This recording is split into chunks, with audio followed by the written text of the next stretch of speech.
মঙ্গলবার দুপুর ৩টার পর হঠাৎই উত্তপ্ত চট্টগ্রামের মুরাদপুর এলাকা। কোটা সংস্কার আন্দোলনকারী ও ছাত্রলীগের সংঘর্ষে রণক্ষেত্রে পরিণত হয় এলাকাটি।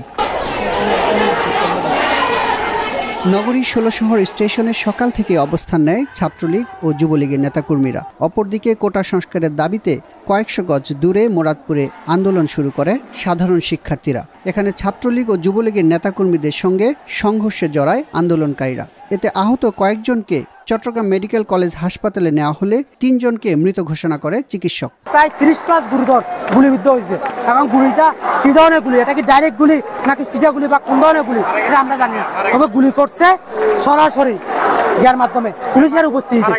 ছাত্রলীগের আমাদের উপর অতর্কিত হামলা করে, জনসাধারণের উপর হামলা করে। আমি একজন সাধারণ শিক্ষার্থী, আন্দোলনে আসি এবং আমাকে অতর্কিতভাবে হামলা করে। আমরা ভিতর দিয়ে মুরাদপুরে আমাদের যে কার্যক্রম আগানোর জন্য আমরা ষোলকবহর রেস্টুরেন্টে যাওয়ার চেষ্টা করি। ষোলকবহর স্টেশনের মধ্যে ছাত্রলীগের কর্মীরা অবস্থান আছে।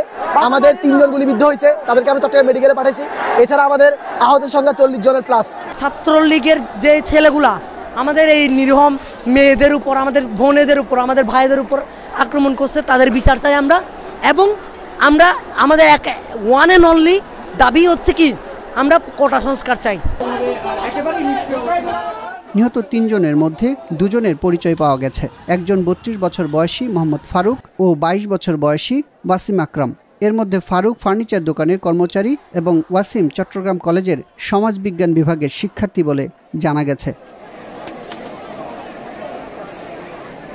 এদিকে কোটা সংস্কারের দাবিতে দুপুরে মিছিল নিয়ে রংপুর শহরের লালবাগ এলাকা থেকে ক্যাম্পাসের দিকে যায় আন্দোলনরত শিক্ষার্থীরা। মিছিলটি বেগম রোকেয়া বিশ্ববিদ্যালয়ে প্রবেশের চেষ্টা করলে বাধা দেয় পুলিশ। এ সময় পুলিশের সঙ্গে আন্দোলনকারীদের সংঘর্ষ শুরু হয়। শিক্ষার্থীদের ছত্রভঙ্গ করতে রাবার বুলেট ছোড়ে পুলিশ। এই সংঘর্ষে বেগম রোকেয়া বিশ্ববিদ্যালয়ের এক শিক্ষার্থী নিহত হয়েছেন।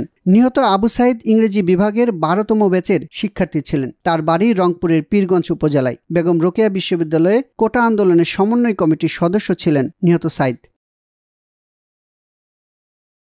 এছাড়া রাজধানীর ঢাকা কলেজের সামনে কোটা সংস্কার আন্দোলনকারী ও ছাত্রলীগের সংঘর্ষে নিহত হয়েছেন অজ্ঞাতনামা এক ব্যক্তি। তাৎক্ষণিকভাবে তার পরিচয় নিশ্চিত করা যায়নি। নিহতর পরনে ছিল কালো জিন্স ও হালকা পেস্ট রঙের গেঞ্জি।